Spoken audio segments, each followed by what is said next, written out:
Ready 5 second. Ready start. महोदय, भावात्मक एकता की चर्चा आजकल भारतीय जनजीवन के प्रायः प्रत्येक क्षेत्र में हो रही है। जाति पाति, रहन सहन, पर्व त्योहार, धर्म कर्म, राजनीति, वाणिज्य आदि में कोई भी कार्य क्षेत्र इससे अलग नहीं रह गया है। भाषा के संबंध में इस बात की चर्चा विशेष रूप से होने लगी है और विशेषकर स्वतंत्रता प्राप्त होने के पश्चात। इसका मतलब यह नहीं है कि स्वाधीनता से पूर्व हमारे देश में भावात्मक एकता नहीं थी। वास्तव में स्वाधीनता संग्राम के समय हमारे देश के प्रत्येक नागरिक ने हृदय से यह अनुभव किया था कि चाहे किसी भी धर्म के हों, कोई भी भाषा बोलते हों, किसी भी जाति या वर्ग के समझे जाते हों और राजनीतिक दृष्टि से हम किसी भी पक्ष या दल के हों, हम मूलतः एक हैं, भारतवासी हैं, भारत माता के प्रति अनन्य अनुराग रखने वाले आत्मीय प्राणी हैं, भाई बहन हैं। इसी भावात्मक एकता ने हमें स्वतंत्र भारत के प्रतिष्ठित नागरिक बनने का अवसर दिया था। एकता और अखंडता के इसी परंपरागत प्राचीन सूत्र को संविधान की स्वीकृति के नवीन परिवेश में पुनरीक्षित और परिपुष्ट बनाने का प्रयास पिछले 5 दशकों से हो रहा है। अर्धशती के इस व्यापक अनुभव को ध्यान में रखकर आगे का मार्ग प्रशस्त करने के लिए शुद्ध यथार्थ पर आधारित एक रचनात्मक कार्य प्रणाली बनाना आवश्यक है और इसके लिए उपयुक्त समय भी अब आ चुका है। भारत का संविधान उसके समस्त नागरिकों को यथोचित न्याय, स्वतंत्रता और समता प्राप्त कराने तथा व्यक्ति और राष्ट्र के हित में पारस्परिक बंधुत्व की भावना को आगे बढ़ाने के लिए कृत संकल्प है। इसी संकल्प के अनुरूप संविधान के निर्माताओं ने सुचिंतित और संतुलित भाषा नीति को रूपान्वित किया है। संघ तथा राज्यों में शासकीय प्रयोजनों के लिए किन किन भाषाओं का प्रयोग किया जाए, उच्चतम न्यायालय तथा उच्च न्यायालयों में अधिनियमों तथा विधेयकों की भाषा क्या हो और हिंदी के विकास के लिए किस दिशा में आगे बढ़ना है, इन सभी बातों पर बड़ी बारीकी और समझदारी के साथ सोच विचार कर राजभाषा संबंधी भाग 17 को 4 अध्यायों में निबद्ध किया गया है। भारत जैसे बहुभाषी राष्ट्र में भाषा भेद के कारण भावात्मक एकता में कोई बाधा ना पहुँचे, इस बात को सुनिश्चित किया गया है। संसद तथा विधान मंडलों में किस प्रकार विचार विनिमय हो, इस बात को भी अनुच्छेद 120 तथा 210 में स्पष्ट किया गया है। अंग्रेजी के स्थान पर हिंदी तथा अन्य भारतीय भाषाओं का प्रयोग किस क्रम से और किस गति से आगे बढ़ाया जा सकता है और राष्ट्र की प्रत्येक भाषा की हिंदी के विकास में किस प्रकार सहभागिता प्राप्त की जा सकती है, इस बात का भी स्पष्ट निर्देशन अनुच्छेद 351 में दिया गया है।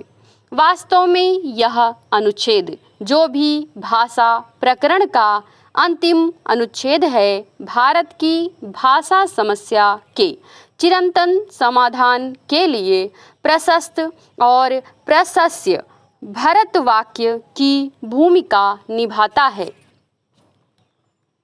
महोदय, उदाहरण के लिए हिंदी को भारत की सामासिक संस्कृति के सभी तत्वों की अभिव्यक्ति का माध्यम बनाने की बात इसी अंतिम अनुच्छेद में बताई गई है और इस बात का स्पष्ट संकेत भी दिया गया कि हिंदुस्तानी तथा 8वीं अनुसूची में उल्लिखित अन्य भारतीय भाषाओं से और मुख्यतः संस्कृत से शब्द ग्रहण करते हुए हिंदी भाषा की समृद्धि को सुनिश्चित कर लिया जाए। यह निर्देश वास्तव में भारतीय भाषा दर्शन में एक नया अध्याय प्रवर्तित करने वाला ऋषि वाक्य है। पर चिंता की बात है कि इस महावाक्य में से केवल प्रसार पर ध्यान दिया गया। फिर भी इतना तो संतोष का विषय है कि प्रचार प्रसार तो पर्याप्त मात्रा में हुआ और वह भी स्वैच्छिक संस्थाओं के माध्यम से। आज हिंदी के लिए देश में जो अनुकूल वातावरण है वह हिंदी साहित्य सम्मेलन, दक्षिण भारत हिंदी प्रचार सभा, राष्ट्रभाषा प्रचार समिति, वर्धा, हैदराबाद हिंदी प्रचार सभा जैसी संस्थाओं की साधना का ही फल है। सरकार की ओर से केंद्रीय साहित्य अकादमी, नेशनल बुक ट्रस्ट आदि संस्थाओं ने भी इस दिशा में स्पृहणीय कार्य किया है, जिससे हिंदी तथा अन्य भारतीय भाषाओं के बीच साहित्यिक आदान प्रदान का एक व्यवस्थित कार्यक्रम आयोजित हो सका। इससे दो लाभ हुए। पहला यह कि विभिन्न भारतीय भाषाओं में प्रणीत उच्चतम साहित्य की जानकारी अखिल भारतीय स्तर पर प्रायः सभी भाषा भाषियों को उपलब्ध होने लगी और इसी से भावात्मक एकता भी बलवती होती जा रही है। आज से 30 वर्ष पहले हमारे यहाँ के शिक्षित वर्ग को भी इस बात का पता नहीं था कि दक्षिण की 4 प्रमुख भाषाएं कौन कौन सी हैं, ये भाषाएं कहाँ बोली जाती हैं और उनका साहित्य कितना समृद्ध है। उत्तर भारत में रहने वाले किसी भी तेलुगु भाषी, कन्नड़ भाषी या तमिल भाषी को बिना किसी मतभेद के केवल मद्रासी कहा जाता था। अब पर्याप्त परिवर्तन हुआ है, पर वास्तविक परिवर्तन संविधान में परिकल्पित सामासिक संस्कृति के विकसित होने पर भी संभव है। सामासिक संस्कृति बहुत ही सारगर्भित है, क्योंकि इसी में भारत की भारतीयता की पहचान है। सांस्कृतिक दृष्टि से भारत एक भी है, अनेक भी। भाषाएं अनेक हैं, पर सबका साहित्य लगभग एक जैसा है। पर्व त्योहार कुछ समान हैं और कुछ भिन्न हैं, पर भावना सबके पीछे एक है। देवी देवता अनेक हैं, पर देवी भावना एक है। सामाजिक रीति रिवाज, शादी ब्याह के तौर तरीके अलग दिखने पर भी मूल भावना एक है।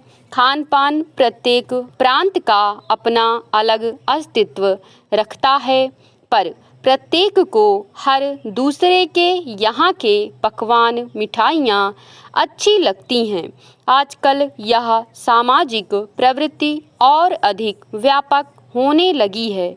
यह तो अनेकता में एकता है और एकता में अनेकता है।